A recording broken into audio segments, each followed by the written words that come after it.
네, 안녕하세요. 반갑습니다. 이관열입니다. 안녕하세요. 김연경입니다. 자, 벌써 6월 하순으로 향해 가고 있습니다. 정말 조금만 더 있으면 2026년도 이제 반이 다 꺾이네요. 그러니까요. 참 빠르네요. 예, 네. 날씨가 벌써 많이 더워졌는데요. 올여름은 진짜 얼마나 더워질지 걱정입니다. 거기다 올해 장마 때는 또 많은 비가 온다고 하는데 벌써부터 걱정거리가 하나 둘 쌓이고 있어요. 네. 그래도 뭐 대비만 철저히 한다면 피해는 좀 최소화할 수 있지 않을까, 그런 생각도 해보게 됩니다.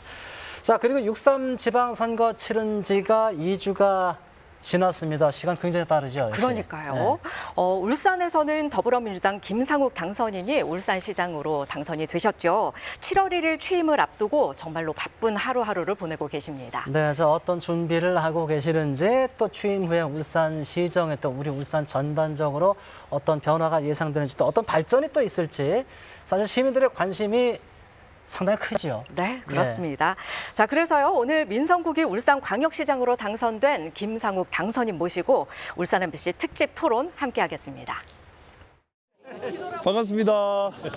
안녕하세요. 반갑습니다. 시민들이 바로 이용할 수 있고 연계교통만 안 열어도 좋은 아이디어 있어요?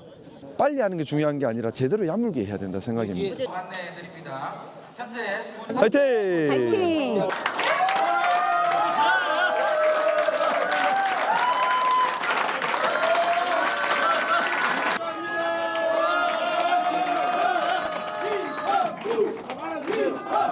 울산의 본질적 변화, 시민이 주인되는 세상, 공정한 세상, 효율적인 세상, 미래가 보이는 세상, 시민의 기본 삶이 지켜지는 그런 세상, 우리 울산 시민들이 원하시고 염원하시고 그 힘으로 제가 이걸 해내야 한다 하는 준엄한 명령을 내리셨습니다. 저는 그래서 무거운 마음으로, 무거운 책임감과 사명감으로 시민들의 이 명령을 충심으로 수행해야겠다, 이런 다짐을 하면서 이번 개표 방송을 보고 있습니다.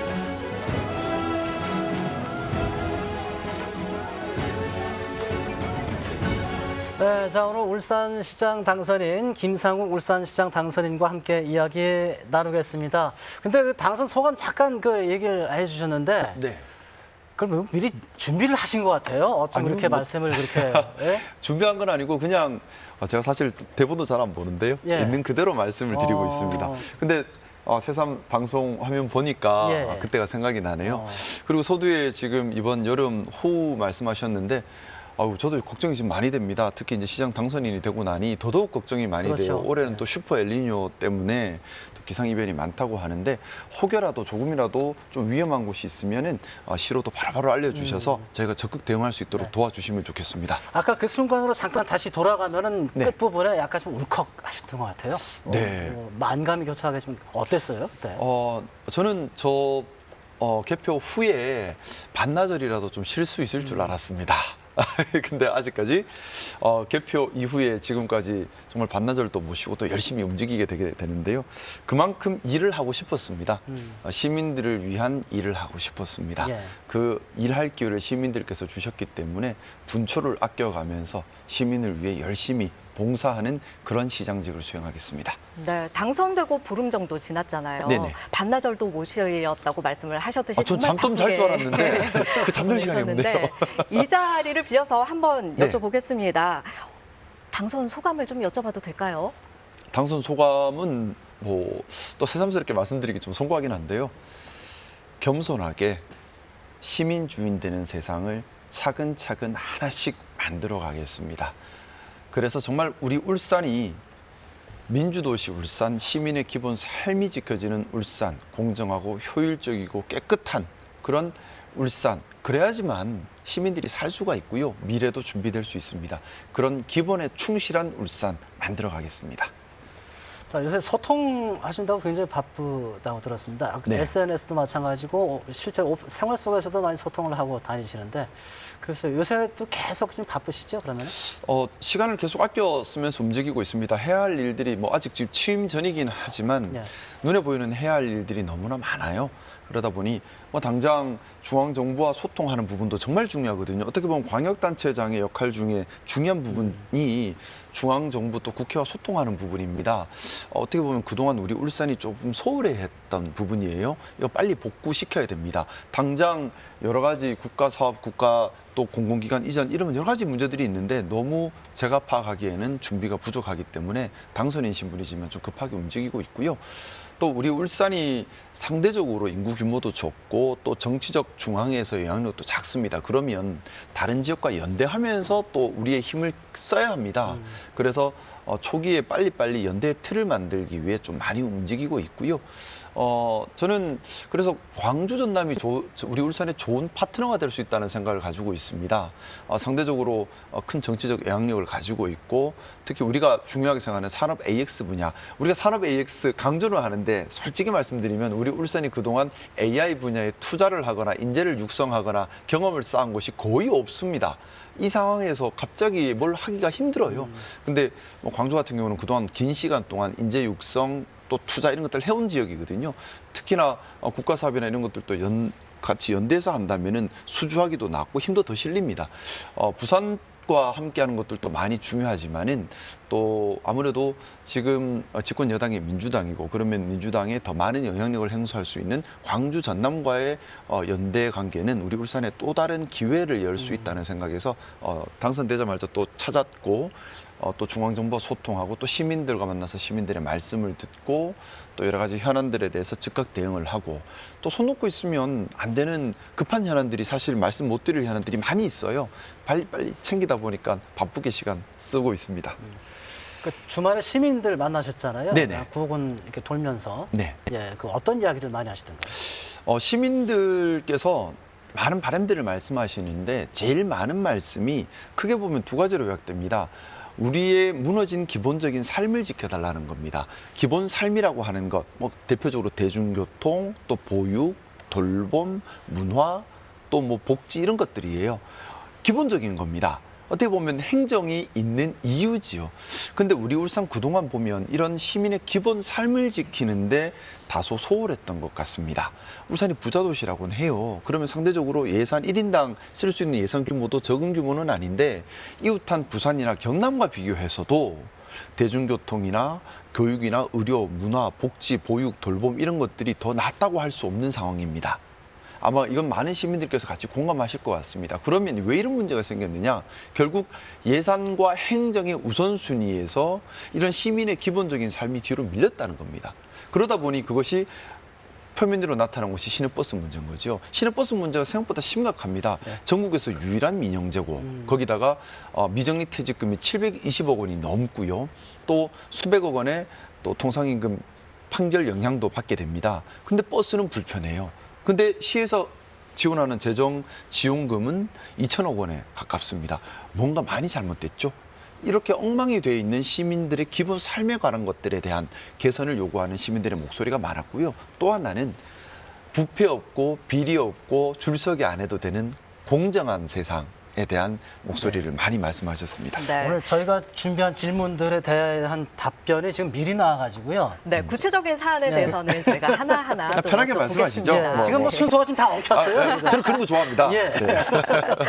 자, 먼저 선거 네. 직후로 좀 돌아가 보겠습니다. 현 시장과의 대결이었고요. 또 쉽지 않을 거라는 분석도 꽤 많았습니다. 네. 당선 이유를 스스로 분석하셨을 때 뭐라고 보실까요? 저는 우리 울산 시민들의 높은 민주의식 덕분이다라고 생각합니다. 제가 이번 선거에 임하면서 좀 독특한 선거를 했습니다. 먼저 전국 광역단체장 중에 가장 돈을 적게 쓰고 승리하는 모습을 보이겠다 공언을 했는데요. 보통 광역단체장 선거를 하면 돈 많이 쓰는 선거 생각하실 겁니다. 보통 선거하면 어떤 거 생각나세요? 지방선거. 뭐 이제 거리에서 유세하고 큰 소리로 이제 노래 노랫소리. 나오고 선거 운동원들 있고 그렇죠? 예, 자, 차도 있고요. 근데 네. 그 속에 시민의 목소리, 시민의 말씀에 귀 기울이는 모습이 잘 보이던가요? 저는 거기에 좀 문제의식을 가졌습니다. 저는 시민주인, 시민주권, 민주 여기에 머물러야 한다라는 생각이었고 이런 진정성을 우리 울산 시민들께서 높은 민주의식을 가지고 계시기 때문에 이해하시고 선택해 주시리라는 시민들에 대한 절대적 믿음이 있었습니다. 시민들께서 그걸 좀 진정성을 이해해 주신 것 같아요. 제가 돈 안 쓰는 선거 말씀드렸는데 법정 선거 지금 아직 정산 중에 있긴 하지만 법정 선거 비용의 한 절반 정도밖에 안 쓴 것 같아요. 보통은 법정 선거 비용보다 훨씬 많이 쓰죠. 많이 쓰는 돈은 그러면 사실 자기 돈 잘 안 쓰고 싶어 하니까 그 돈은 출처가 이상하죠. 그리고 법정 선거 비용은 다 시민의 혈세입니다. 선거비 보존이 되니까. 저는 부정한 돈 안 된다. 또 시민들의 혈세도 최대한 아껴야 한다. 그래서 최대한 돈 안 쓰는 선거를 해야겠다. 그래서 돈이 아니라 능력과 비전과 의지로 선택받아야 한다는 생각이었습니다. 그래서 지금 법정 선거 비용 한 절반 정도로 추정되는데 정산 중이긴 하지만 어쨌든 전국에서 가장 적은 돈을 쓰고 당선된 광역단체장이 된 것 같고, 그리고 네거티브 없는 정책 선거, 또 자리 약속, 이권 약속, 네거티브로 점철되기 쉬운 조직 선거를 하지 않고 시민들의 말씀을 듣겠다. 특히나 나를 광고하는 유세차가 아니라 시민들의 말씀을 듣는 소통차, QR코드 이런 것들 통해서 정책과 민원을 듣고 받겠다. 제가 배우겠다. 얘기를 드렸고, 또 거리 인사나 춤추는 선거가 아니라 연예인 뽑는 게 아니잖아요. 연예인을 뽑는 게 아닌데 춤 잘 춘다고 표 주면 이상한 거지 않습니까? 그래서 저는 거리 인사 물론 중요하지만 거리 인사나 춤추는 것이 아니라 발로 다니면서 시민들의 말씀을 듣고 정책을 동네별로 함께 고민해가는 우리 공동체의 모습에 대해서 함께 고민하고 실천 방법을 찾아가는 그런 일할 준비하는 선거를 하겠다 약속을 드렸는데요. 사실 이런 선거운동 방법에 대해서 많이들 염려하셨습니다. 듣도 보도 못한 선거운동 방법이다. 그렇게 해서 광고도 안 되는데 어떻게 선거가 되겠냐. 왜 선거운동 안 하냐. 예, 선거운동 안 하냐. 사실 저는 살이 쪽쪽 빠지면서 다니지만 많은 분들은 코빼기도 안 보인다. 예. 저는 더 열심히 다니겠습니다 하고 다녔는데요. 우리 위대한 울산 시민들께서 이 민주의 진정성, 시민주권의 진정성에 대해서 인정해 주시고 함께 해 주셨다고 생각합니다. 그래서 저는 물론 이번 지방선거 결과에 우리 민주당 입장에서는 아쉬운 점이 분명히 있습니다. 전국적으로 역풍이 불었죠. 전국적으로 역풍이 불어서 경남지사 선거는 지고 또 기초단체장도 국민의힘이 많이 가져갔습니다. 사실 좀 저는 충격이긴 했어요. 뭐냐면 12.3 내란 이후에 제대로 된 반성도 없고 또 무책임한 모습을 많이 보여왔고 여전히 어떻게 보면 시민 이익 위에 봉사하고 있다라고 생각하기 어려운 장면들이 막 국민의힘이 많이 보여왔음에도 불구하고 이렇게 국민의힘이 전국적으로 많이 약진을 한 거죠, 사실상. 이런 모습에 충격을 많이 받았는데 그럼에도 불구하고 우리 울산시장 선거만큼은 시민들께서 제게 또 기회를 주셨습니다. 저는 우리 위대한 울산 시민들께서 높은 민주의식으로 민주의 진정성을 인정해 주신 결과라고 생각합니다. 자, 울산 시민들의 생각이 다 같지는 않잖아요. 당선인의 생각과 다른 생각을 하는 분도 사실 계시거든요. 예. 그분들은 같이 화합해서 같이 가야 되는 거 아니겠습니까? 당연히 화합해서 같이 가야 되고요. 저는 그 생각합니다. 다 같지 않다 하더라도 다 같은 부분들이 있습니다. 뭐냐 하면 행정은 시민을 위해야 한다. 시민에게 이익되어야 한다. 행정은 깨끗하고 공정해야 한다. 비리로 점철되어서는 안 된다. 이건 다 같은 생각 아닌가요? 시민 주권에 대한 생각은 우리 모든 울산 시민들의 동일한 합의점이라 생각합니다. 대한민국 민주공화국이잖아요. 그러니 민주주의를 우리 생활 속에서 실천해야 한다. 당연한 모두의 합의점이라 생각합니다. 여러 조직, 인사 이런 것들도 권력자가 자신의 권력을 강화하기 위한 목적이 아니라 시민에게 이익되는 방향으로 행사되어야 되고 시민의 의사가 상향식으로 올라와야 한다. 이것도 다 같은 합의점이라고 생각합니다. 저는 제가 주장했던 것은 우리 모든 시민들이 합의하는 이 합의점 바로 민주시민주권입니다. 그래서 모르겠습니다. 저를 지지하지 않은 분들도 여러 이유로 많이 계실 겁니다. 하지만 그분들께 부탁 말씀 드리고 싶습니다. 제가 하고 있는 말의 의미를 한 번만 더 같이 생각해 주셨으면 좋겠습니다. 제가 만들려고 하는 울산은요. 권력자를 위한 울산이 아닙니다. 시민이 주인 되는 울산을 만들고 싶은 겁니다. 불공정, 비리, 기득권 카르텔 이런 것들 없애서 공정하고 깨끗하고 함께 사는 울산 만들려고 하는 겁니다. 기본적인 정주 여건, 대중교통, 의료, 문화, 복지, 보육, 돌봄 이런 것들이 갖춰져서 시민들이 울산을 떠나지 않아도 되게 만들고 싶은 겁니다. 자, 이런 우리 울산의 모습은 우리 모두가 함께 바라는 모습이라 생각합니다. 함께 동의하고 바라는 이런 모습에 함께 손잡고 힘실어 주시면 좋겠습니다. 네. 자, 그럼 이제요. 앞으로 울산 시민들이 김상욱 울산시장 당선인에게 어떤 점을 바라는지 울산 MBC에서 직접 만나보고 왔습니다.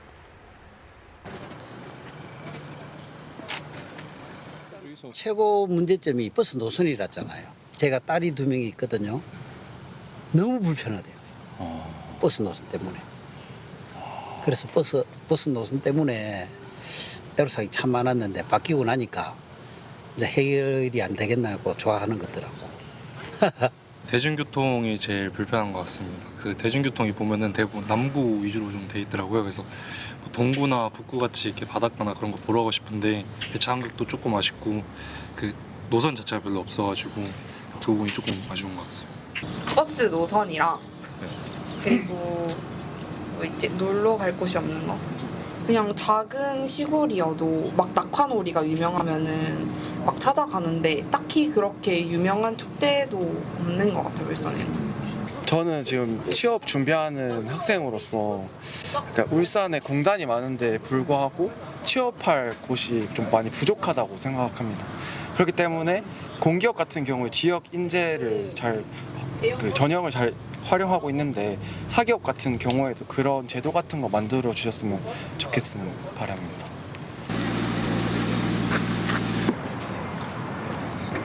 그동안의 어떤 울산시 자치가 좀 전시 행정의 위주가 되지 않았나 생각이 들고, 지금 뭐 공원에 당선된 김상욱 시장이 슬로건을 내걸고 있는 그 시민들이 그 공감하고 뭐 시민에게 와닿는 그런 정책을 펴겠다 하는 데서는 100% 공감을 합니다.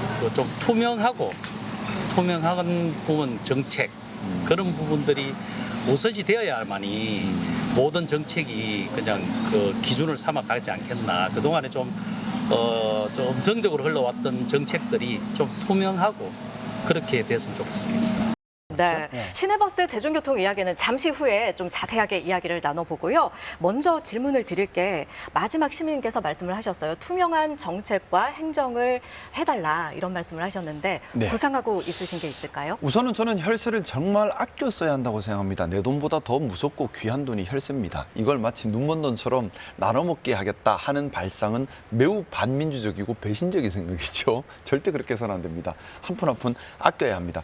그리고 국비도 지방비도 한정된 재원입니다. 한쪽에 돈을 많이 쓰면 다른 쪽에 못 쓸 수밖에 없어요. 예를 들어서 뭐 몇천억짜리 전시 행정을 해버리면 그 돈 다른 데서 가져와야 됩니다. 어디서 가져올까요? 눈에 보이지 않는, 투입해도 별로 티가 나지 않는 시민의 기본 삶에서 빼어버리는 겁니다. 그러다 보니 이게 오래 누적되다 보니 우리 울산의 정주 환경이 나빠지고 시민의 기본 삶이 보장받지 못하는 이런 결과가 되어버린 겁니다. 저는 그래서 감히 말씀드립니다. 저 재임 기간 동안에 치적 사업이라고 평가받을 것 없어도 됩니다. 와, 김상욱 시작하는 동안에 뭐 만들었네 소리 안 들어도 됩니다. 그것 때문에 욕먹어도 됩니다. 제가 원하는 건요, 4년 동안 시민들께서 이제 기본이 되는구나, 우리 삶이 보장받고 있구나, 좀 더 살만해졌다, 좀 더 웃을 수 있다, 좀 더 안심할 수 있다. 저는 그런 울산을 만들고 싶습니다. 그걸 위해서 예산과 정책의 우선순위가 눈에 보이는 치적 사업이 아니라 시민의 기본 삶을 지키는 대중교통, 의료, 교육, 보육, 돌봄, 문화, 여기에 먼저 우선순위가 가야 한다고 생각하고 그렇게 시정 계획을 짜고 있고요. 또 투명하고 깨끗한 행정 매우 중요합니다. 그래서 저는 시정의 주요 회의, 주요 결정을 최대한 다 공개하려고 합니다. 뿐만 아니라 위원회 구성, 그리고 여러 자리들에 대해서도 지금까지는 시장에 수족되는 사람들 위주로 앉았다면 그것이 아니라 독립적으로 기능할 수 있는 그런 분들을 모시려고 합니다. 지금 인수위 구성부터 그렇게 하고 있습니다. 보통 인수위원장이라고 하면 저랑 제일 가까운 사람을 앉히는 그렇죠. 경우가 많죠. 예. 저는 이번에 인수위원장님 오문환 교수님 모셨는데요. 위촉신 날 처음 뵀습니다. 제가 가깝고 알고 제 말을 잘 듣기 때문에 모신 것이 아니라 시민단체, 또 여러 범민주정당의 여론, 또 많은 시민들의 추천을 받고 그 추천 속에서 후보군을 형성하고 후보군 중에서 다시 또 추천을 받고 검증한 다음에 저랑 개인적 인연은 없지만 시민들께서 원하시는 분으로 모셨습니다. 그리고 인수위에도 시민 자문단을 별도로 만들어서 인수위원장님께서 인수 보고 받은 것을 시민 자문단께 다시 또 보고 드리도록 했습니다. 또 이 시민 자문단에서 시민 인수위원을 또 모시기로 했고요. 그리고 또 인수위원장님께 독립적으로 저에 대해서 야단도 치고 견제도 하고 인수위원회를 독립적으로 운영해 주시기를 부탁드렸습니다. 그리고 제가 취임하면 가장 먼저 직제 개편을 하려고 하는 것이 노동특보 자리입니다. 우리 울산시에 노동특보라고 있습니다. 시장이 앉힐 수 있는 자리인데요. 직급이 좀 높아요. 근데 지금까지는 특보 하면 대부분 보면 시장이 수족을 해주는 역할이었죠. 저는 노동특보가 아니라 노사민정위원회 위원장에게 이 직급을 줘야 한다는 생각입니다. 그러면 독립적으로 기능하겠죠. 독립적으로 노정 관계를 조율하고 위원회에서 독립적인 의견을 만들어서 제게 조언을 할 겁니다. 그리고 조율 관계도 하겠죠.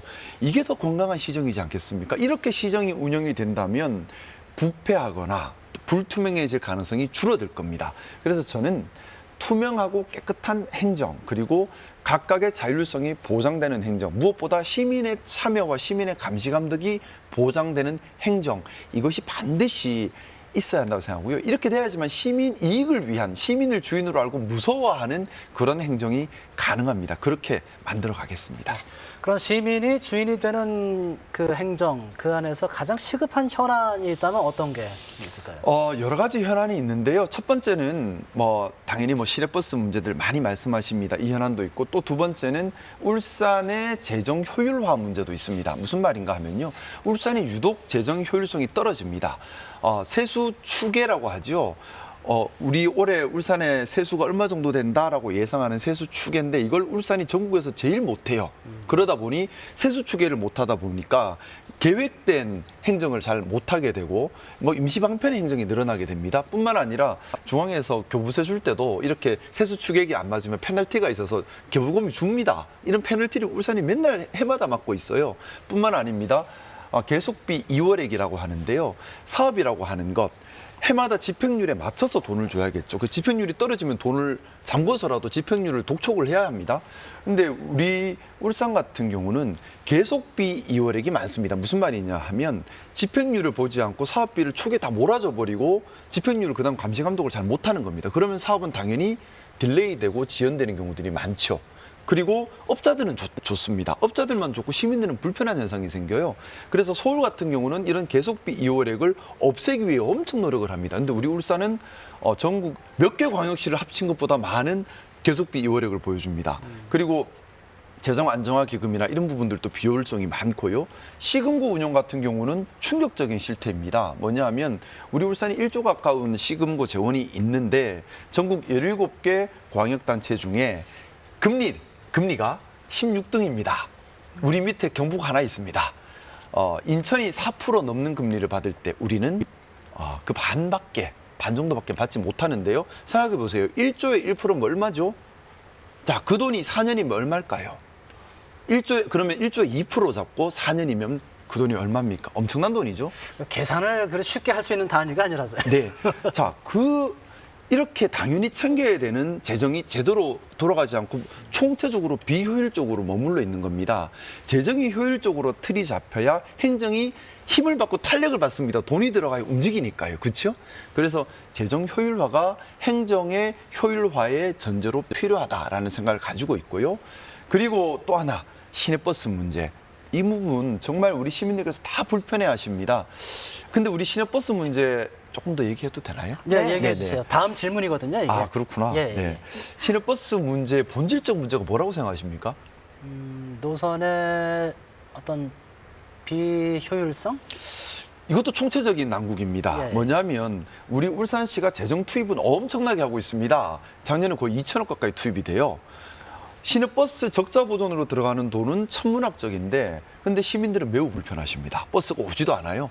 그렇다고 버스 노동자들은 좋으냐? 아닙니다. 주 52시간 이상 노동에 시달리고 있는 경우가 많고요. 720억이 넘는 미적립 퇴직금을 때문에 퇴직해도 퇴직금이 없고요. 거기다 통상임금 판결금도 못 받고 있습니다. 버스에서도 맨날 적자래요. 도대체 뭐가 문제일까요? 총체적인 난국입니다. 사실 좀 챙겨봐야 될 부분들이 많습니다. 일단 우리 울산이 전국에서 유일한 민영제로 운영되는 곳입니다. 민영제라고 하는 것은 버스 회사가 알아서 한다는 것이고 시에서 감시 감독하기는 어려운 구조입니다. 감시 감독하지 않으면 예를 들어서요. 버스를 타이어를 수리한다고 할 때에 정말 제대로 수리한 게 맞는지 아니면 그걸 바꾸기만 한 건지 우리 시에서는 알 수가 없고 수리했다고 하면 돈 주겠죠. 자, 이런 데서부터 감시감독 누락에 따른 비효율이 발생하기 시작하는 겁니다. 그리고 노선도 함부로 조율할 수 없겠죠. 이런 문제들이 쌓이고 하면서 정말 너무 위험한 단계까지 와버렸어요. 그런데 이걸 공영제로 전환, 교통공사를 설립해서 공영제로 전환하는 것, 이거는 시간도 많이 걸릴 뿐더러 좀 심각한 또 우리 간의 분란을 이야기할 수 있습니다. 저는 그런 분란 때문에 우리 행정개혁이 발목 잡혀서는 안 된다는 생각이라서 교통공사 설립을 중심으로 한 버스 공영제는 좀 장기과제로 생각을 하고 있습니다. 시민들과 충분히 소통해서 공론화해서 시민들의 지지로 가야 한다고 생각합니다. 장기적으로는 버스 공영제, 즉 교통공사를 기반으로 해서 유무인 복합체계로 가면서 버스 기사들의 고용 안정도 보장하면서 시에서 제대로 우리 세금이 쓰여지고 있는지 철저하게 감시 감독하면서 이 공공 인프라가 구축이 돼야 한다고 생각해요. 사람 몸이 혈관과 똑같은 거거든요.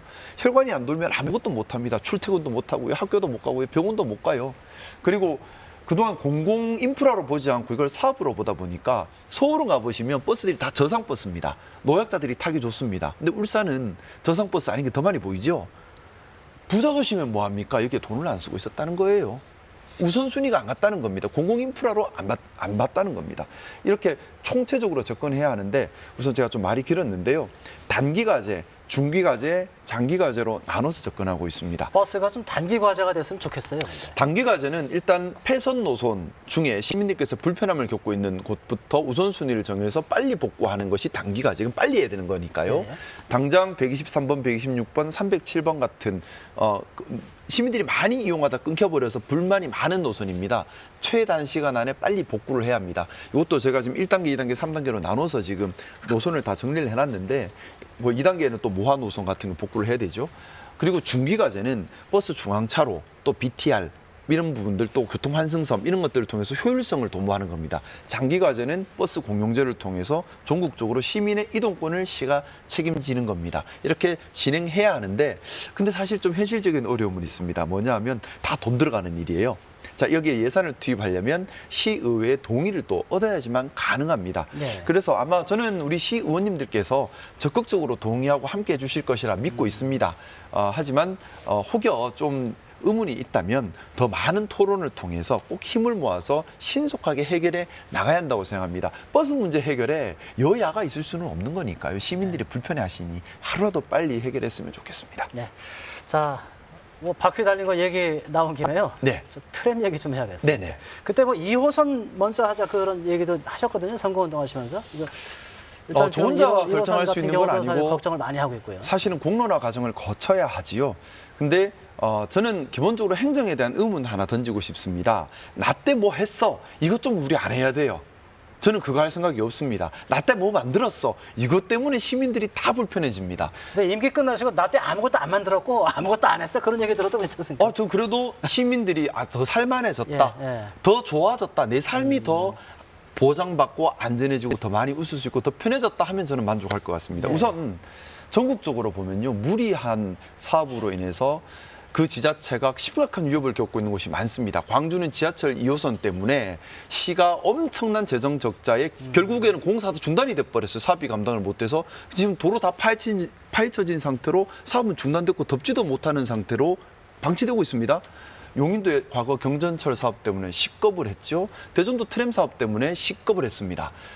우리 울산 트램과 똑같은 규격, 똑같은 차량이 다니는 곳이 위례 신도시 트램입니다. 거기는 우리 도시철도 1호선 남구 트램 구간의 절반 길이에요. 그리고 처음부터 트램을 놓기로 전제하고 도시를 설계했습니다. 그러니 또 평지입니다. 그러니까 조성 사업비가 적게 들어가겠죠. 그리고 이용률은 높죠.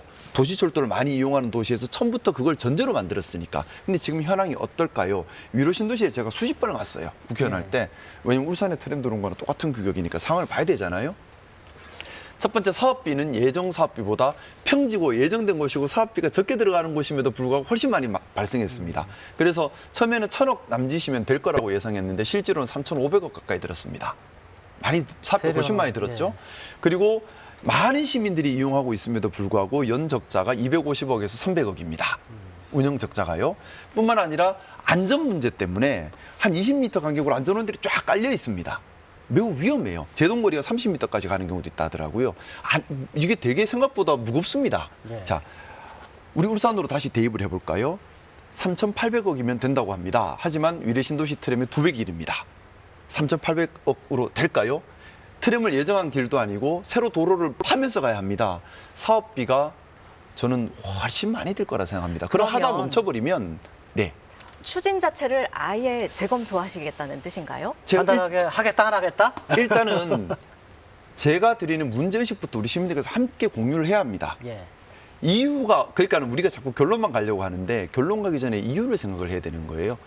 뭐 제가 생각도 틀릴 수는 있을 겁니다. 저는 저의 모든 생각을 늘 이유를 달아서 말씀드리지 그냥 결론만 얘기하지는 않습니다. 왜냐하면 저도 틀릴 수 있습니다. 하지만 저를 비판하려면 이 이유에 대한 비판이 있어야 되는 거죠. 그래서 이유를 설명드리는 겁니다. 그래서 우선은 사업비 문제. 사업비가 3,800억보다 훨씬 많이 발생할 수 있다는 점. 두 번째, 유지비 문제입니다. 지금 1호선 라인은 도어투도어가 되지 않기 때문에 시민의 이용률이 많이 떨어질 수밖에 없습니다. 위례 신도시가 절반 구간에 250억, 300억 적자면 울산 1호선 트램은 독자적으로도 700억에서 1,000억까지 적자가 발생할 수 있는 구조인 겁니다. 이 적자를 울산시가 매년 발생하는 이 적자, 시내버스도 해결 못했는데 이 적자까지 얹어진다면 감당할 수 있느냐. 그리고 세 번째, 가장 중요한 문제인데요. 남구의 도심이 마비돼 버릴 수 있습니다. 뭐냐 하면 지금도 지금 문수루 구간은 출퇴근 시간에는 교통정체가 심각합니다. 근데 인근에 주상복합이 다 입주하고요. 재개발이 입주가 예정되어 있습니다. 지금보다 교통량이 더 늘어나요. 그 상태에서 트램 공사, 이거는 교행이 불가합니다. 교행은 매우 위험해요. 트램 가면 영구적으로 차선을 막아버려야 됩니다. 그러면 영구적으로 차선이 막히면 지금 우회도로도 제대로 없고 지금도 교통정체가 심한 상태에서 2개 차선을 영구적으로 막아버리면 또는 3개 차선을 막아버리면 남구의 도심은 교통 마비가 됩니다. 자, 그럼 시민들 입장에서는 많은 사업비가 들었고 그래서 사업이 끝까지 갈 수 있을지도 모르고 거기다가 교통은 완전히 마비돼 버리고 해마다 1,000억 가까운 적자가 발생한다면 시민들께 이익되는 게 뭐가 있을까요? 이건 잘못하면 광주 2호선 같은 시에 엄청난 부담을 주고 시민들께 불편만 주는 결과가 될 수 있습니다. 그러니 일단 다시 검토해야 한다는 겁니다. 이대로 그냥 추진해서 나 몰라라. 계획대 앞전 시장이 계획했으니 그냥 따라간다. 내 책임 아니고 앞전 시장 책임이 하고 가버리는 건 무책임한 일이죠. 시민들의 불편이 눈에 보이고 시의 재정 부담이 눈에 보이고 여기에 대한 해결책이 마땅히 없다면 재검토해야 되는 거라고 생각하는 겁니다. 그럼 최종 결론이 나오려면 얼마나? 저는 이것이 시민 공론화가 필요하다고 생각하고요. 전문 용역도 필요하다고 생각합니다. 또한 시민들께서 충분히 동의가 돼야 한다고 생각합니다. 그래서 제가 취임하면 여기에 대한 공론화 기구를 좀 발족하고 싶습니다. 그래서 공론화 기구에서 독자적으로 어느 정도 기간이면 충분히 시민들께서 현황을 정확하게 알고 의사결정을 할 수 있다라는 기간이 나온다면 그 기간에 따라야죠. 근데 지금 이제 전임 시장님께서 이미 뭐 차량 발주까지 나가버렸어요. 사실은 뭐 다행히 아직 도로공사까지는 안 갔지만 근데 이 차량 발주 나간 것도 아깝잖아요. 그래서 어떻게든 살려야 되는데 라는 생각에서 2호선이라도 먼저 하면 어떨까라는 아이디어인 것이고 만약에 2호선도 이 유사한 문제가 있다면 또 생각을 해봐야겠죠. 중요한 것은 시민들께 실질적으로 도움이 되고 예산이 낭비되지 않아야 되고요. 또 우리 시가 감당할 수 있는 범주여야 합니다. 네, 말씀을 듣다 보면 앞으로 행정에서 정말 대변화가 있을 거라는 생각이 들거든요. 그래서 여쭙는데요. 기존에 추진되던 사업들이 있잖아요. 뭐 예를 들면 공연장 건립도 있을 테고요. 공업축제, 학송공원 물길 사업도 있고요. 네. 국제정원 박람회 이런 것들 어떻게 될지 궁금해하시는 분들도 좀 많으십니다. 저는 전시 행정 또는 시민들 삶에 도움이 안 되면서 예산을 낭비하는 행정 멈춰야 한다고 생각 가지고 있습니다. 말씀드렸던 것처럼 재원은 한정되어 있습니다. 재원은 한정되어 있는데 5천억짜리 오페라하우스를 짓는다. 여기에 2,500억 국비가 들어가면 울산이 다른 사업에 받을 수 있는 국비가 줄겠죠.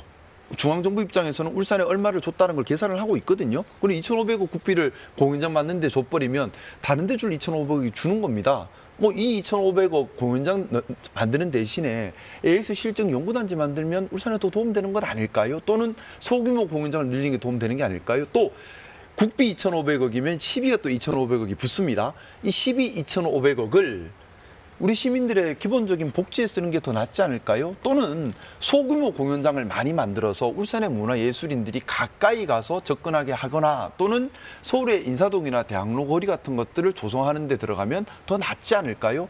5천억짜리 오페라하우스를 지은들 우리 오페라 보러 몇 번 가겠습니까? 그리고 5천억짜리 오페라하우스 유지비는 또 얼마나 많이 들겠습니까? 또 거기에 우리 울산의 문화예술인들이 과연 몇 번이나 가서 공연할 수 있을까요? 누구를 위한 공연장이죠? 근데 전임 시장이 결정했으니 그냥 밀어붙여야 한다. 근데 아직 다행히 첫 삽 안 떴습니다. 그러면 충분히 재검토 공론화를 할 수 있다고 생각합니다. 귀한 돈입니다. 그렇기 때문에 낭비되어서는 안 되고 시민을 위해 쓰여져야 한다는 겁니다. 대규모 토목공사는 누군가에게는 이득이 될 수 있겠지만 그게 정말 시민에게 이득이 되는지는 신중하게 봐야 합니다. 예. 그런 대규모 사업들이 진행되다 보면은 분명히 누군가는 또 이득을 본다 그런 말씀을 하시는데 그 누군가가 어떤 부정부패, 비리 척결의 대상자가 된다. 뭐 함부로 단정할 수는 없겠지만 단정은 아니고요. 만약에 저는 중심이 시민들 삶에 직접 도움되는 일인가, 시민의 이익에 봉사하는 일인가 이 부분입니다. 5천억짜리 오페라하우스 짓는 것이 시민의 이익에 봉사하는 일이고 도움되는 일이고 다른 사업보다 우선순위가 있다면 해야죠.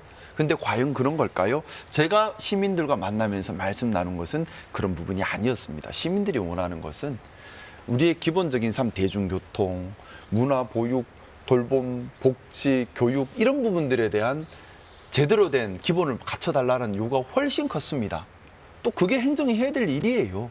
그러면 여기 쓰느라 이게 다 무너지는 게 아니라 이쪽으로 돈이 가야 되지 않나요? 또 문화예술진흥을 위해서도 마찬가지입니다. 문화예술진흥이라고 하는 것은 문화예술 생태계를 만드는 게 중요한 거지 큰 공연장을 만든다고 저절로 되는 것이 아니에요. 서울의 대학로에 큰 공연장이 있어서 다 거기 가서 연극 보나요? 아니죠. 문화 생태계가 있는 겁니다. 문화 생태계가 있어야 공연장도 빛을 발하는 겁니다. 그것 없으면 큰 공연장 만들면 어디 외국에서 비싼 돈 주고 사람 모셔오기 바쁘죠. 예.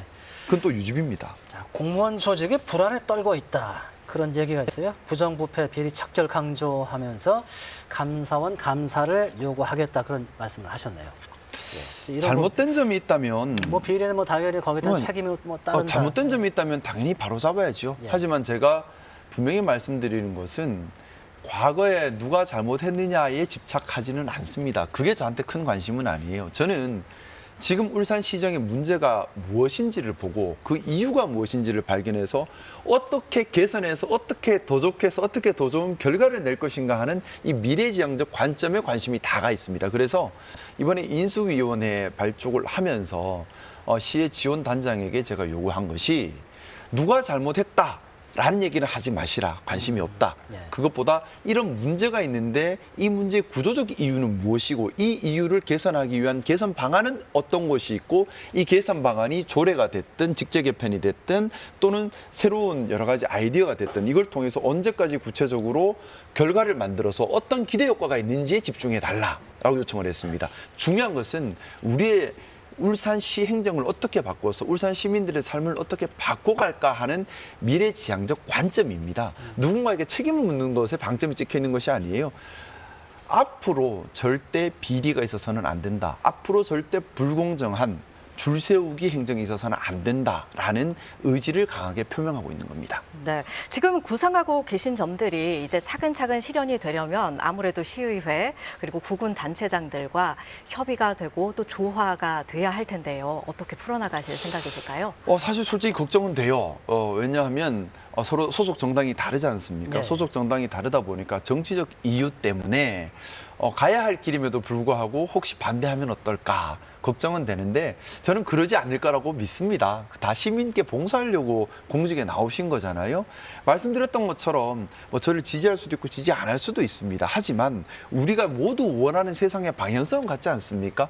공정한 세상, 시민에게 도움되는 일을 하자, 깨끗하게 하자 이런 거 다 같은 방향성이잖아요. 이 방향성을 거부하는 사람이 있을까요? 시민 주권을 거부하는 사람이 있을까요?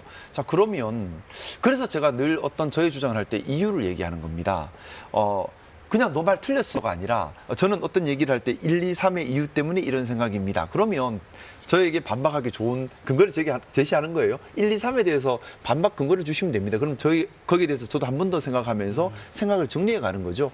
그렇게 협의한다면 당연히 길을 찾을 수 있을 거라 생각합니다. 근데 뭐 경우에 따라 정치적 입장 때문에 옳고 그름이 분명함에도 불구하고 반대할 수도 있겠죠. 그런 경우에는 우리 시민들께서 지켜보고 계십니다. 시민들께서 그래서 뭐 우리 대통령님께서 그 말씀하시잖아요. 정치를 정치인이 하는 것 같지만 사실은 국민들이 아신다. 또 선거 때 저는 그 얘기를 했어요. 선거를 출마자가 치르는 것 같지만 사실은 시민들께서 선거를 해주고 계신다 말씀을 드렸는데 저는 시정도 마찬가지라 생각합니다. 마치 우리 선출직들이 시정을 운영하는 것 같지만 사실은 시민들께서 보시고 판단하시는 거거든요. 그래서 경우에 따라 시민의 이익에 반대되는 일이 벌어진다면 저를 포함해서 시민들께서 강하게 질타의 목소리를 내셔서 중심을 다시 잡도록 주권을 행사해 주실 것이라 믿고 있습니다. 예. 근데 사실 어떤 일을 하려면은 그 여러 가지 추진력을 위한 에너지들 뭐 그런 것들이 있겠지만은 나이도 사실 많이 역할을 하거든요. 얼마큼 연륜이 있느냐. 근데 젊은 시장님이시라서 흔히 하는 말로 나이에 밀리는 경우는 있지 않을까 그런 생각도 사실 해보거든요. 어떻습니까? 누구한테 밀릴까요? 기존에 계시는 분들 아니면 또 내가 설득을 해야 하는 분들한테 나이에 밀리는 경우 혹시 있지 않을까? 저도 사실 그런 경우가 가끔 있긴 했거든요. 어릴 때는요. 제가 그동안 좀 험하게 정치를 해와서 그런지 모르겠는데 그건 자신 있다. 중요한 것은요. 저는 권위주의적인 생각에 상당히 반대합니다. 좀 비겁하고 실력 없는 생각이에요.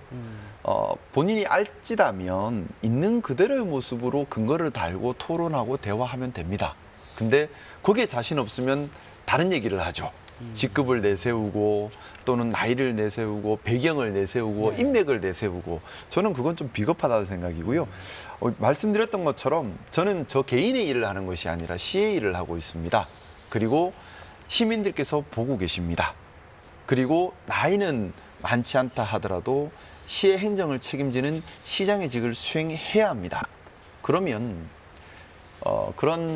그런 시장의 직을 수행하는데 앞에 권위주의적 배경, 인맥 이런 걸로 왜곡시키려고 한다면 거기에는 뭐 당연히 맞서야 되는 것이고요. 또 그런 분이 계시면 시민들이 용납하지 않을 것 같습니다. 예. 그리고 저는 저부터 그래서 권위적으로 뭔가 누르려는 생각이 없습니다. 그래서 말씀드렸던 것처럼 노동특보 자리도 노동위원회로 바꾸려고 하는 것이고 인수위원회 위원장님도 저랑 가까운 사람을 모시는 거예요. 제가 사실 아는 사람 얼마나 많겠어요. 울산에서 변호사 생활을 나름 발넓게 했거든요. 나름 울산 마당발로 유명했었습니다. 그럼에도 불구하고 제가 아는 사람한테 농공행상, 친소관계로 농공행상을 하지 않겠다고 선언하고 시민의 자생적 생태계를 지키려고 하는 겁니다. 이걸 하기 위해서 선거 기간에 그렇게 외롭게 조직 선거를 거부했던 거예요. 오직 시민들께 봉사하는 행정, 오직 시민들만 생각하는 지역 정치가 되어야지 부끄럽지 않은 겁니다. 저도 뭐 나이로 밀어붙이는 성격은 아니라서요. 그래서 한번 여쭤봤습니다. 네. 또 다른 네. 질문들이 많이 있어요. 김상국 울산시장 당선인에 대한 기사나 스토리가 저희 울산 MBC 뉴스 채널에 올라왔을 때 정말 많은 분들이 댓글을 달아주셨더라고요. 그래서 저희 구독자를 대신해서 저희가 질문을 좀 대신 드려보겠습니다. 첫 번째 질문이요. 100만 인구 유령 도시라는 제목인데요. 부산으로 쇼핑 가고 해운대로 출퇴근하면서 울산 인구 유출, 청년 유출이 많습니다. 여기에 대한 대책 어떻게 보고 계십니까? 틀어진다고 틀어지나요? 그죠? 중요한 거는 시민들께서 머물고 싶은 도시가 되면 자연적으로 해결이 되는 겁니다. 그래서 정주 요건이 필요한 겁니다. 지금까지 아까 그 5천억짜리 오페라 하우스 어떻게 할 거냐 말씀하셨는데 5천억짜리 오페라 하우스가 없어서 시민들이 부산으로 가시겠습니까? 그건 아니라고 생각합니다.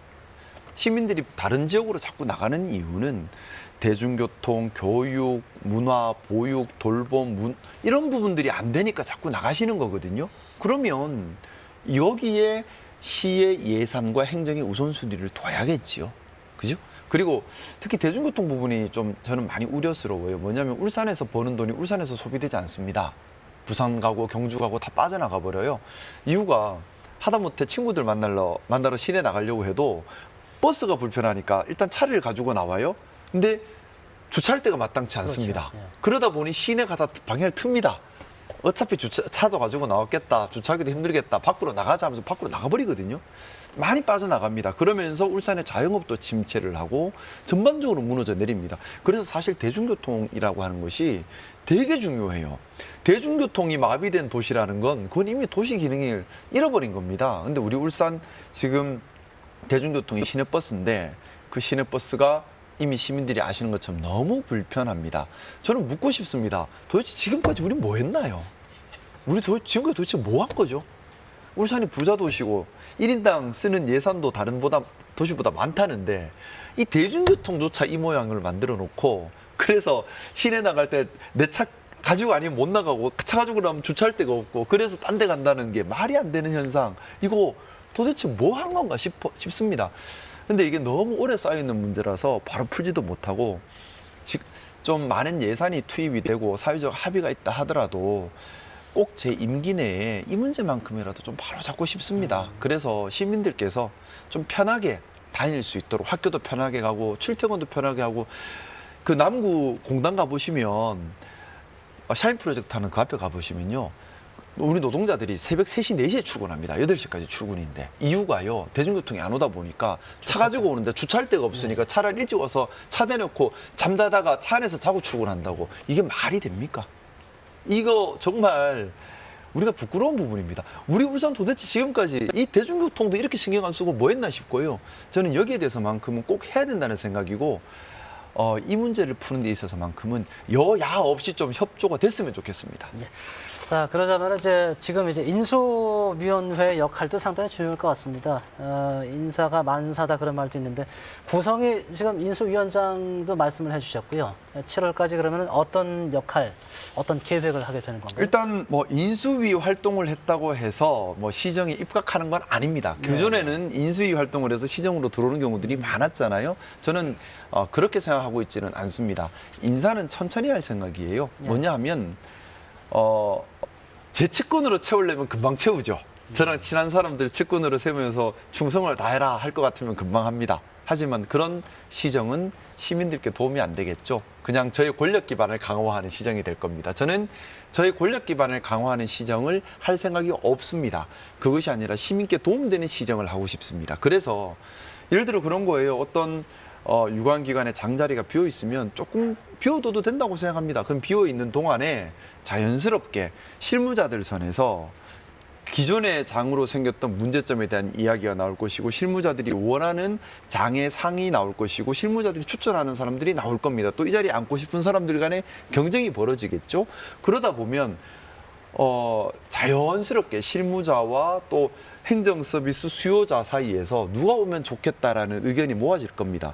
그러면 그 의견을 반영해서 임명을 하면 된다고 생각합니다. 저는 그래서 기본적으로 하향식이 아니라 상향식 인사를 해야 한다고 생각하고요. 상향식 인사를 하기 위해서는 약간씩 텀을 두면서 가되 저랑 가까운 사람들이 함부로 들어가는 걸 막는 거, 욕먹더라도 저랑 가까운 사람들이 욕을 하더라도 일단 버티고 막고 농공행상이 일어나지 않게 하는 것이 더 중요하다는 생각입니다. 저는 그래서 신중하게 상향식 시민 이익에 봉사할 수 있는 사람, 그래서 시민을 주인으로 모시는 기능적인 그런 전문가들을 중심으로 모실 생각이고요. 그래서 좀 서두르지 않을 생각입니다. 일부러라도 속도를 천천히 갈 생각입니다. 일부러요. 네. 예. 뭐 말씀하실 것도 굉장히 많고 우리가 또 듣고 싶은 것도 굉장히 많습니다. 하지만 또 시간이 제한이 돼 있어서요. 마지막으로 어떤 시장이 되고 싶은지 또 시민들은 어떤 시장을 원한다고 생각하시는지 시민들께 당부 한 말씀 또 부탁드립니다. 제가 얘기하는 건가요? 네. 그럼 뭐 저희가 얘기할 수는 없잖아요. 예. 네. 저는 시민을 주인으로 모시면서 시민에게 이익되는, 그래서 뭐 김상욱이 시작하는 동안에 뭐 큰 건물 하나 만든 거 없다 하더라 소리 들어도 괜찮습니다. 그것보다는 시민들께서 우리가 정말 주인됨을 느꼈다, 우리 삶이 나아졌다, 시민들께서 더 많이 웃고 더 행복해졌고 더 안전함을 느끼고 더 미래에 대해서 생각할 수 있게 되었다, 저는 그거면 족합니다. 유연하게 또 열정적으로 움직이면서 우리 시민들의 삶을 지키는 그런 시장이 되고 싶습니다. 네. 자, 오늘 나와서 말씀하시면서 시민의 행복을 과연 몇 번을 강조하셨을까 방송 보면서 한번 세보고 싶다는 그런 생각이 또 들기도 했고요. 뭐 어떤 바람이라면은 응원이랄까요? 이런 생각이 들어요. 오늘 이 방송이 딱 1년 후에 재방송이 됐을 때 그 방송을 떳떳하게 보실 수 있는, 흐뭇하게 보실 수 있는 그런 날이 올 수 있기를 또 기대하겠습니다. 예. 감사합니다. 예. 자, 힘들고 어려운 과제 앞에 자, 김상욱 울산시장 당선인도 우리 시민들도 사실 모두 함께 놓여 있잖아요. 네, 그렇죠? 그렇습니다. 이렇게 어려운 상황이긴 합니다만 그래도 기대하는 분들도 굉장히 많습니다. 앞으로도 울산의 현안 하나하나에 귀 기울여 주시고요. 화합해서 진취적으로 잘 네. 해결해 나가는 모습 저희가 기대하고 응원하겠습니다. 자, 김상욱 울산시장 당선인과 함께한 울산 MBC 특집 토론. 자, 여기서 마무리하겠습니다. 시청해주신 여러분 고맙습니다. 안녕히 계세요.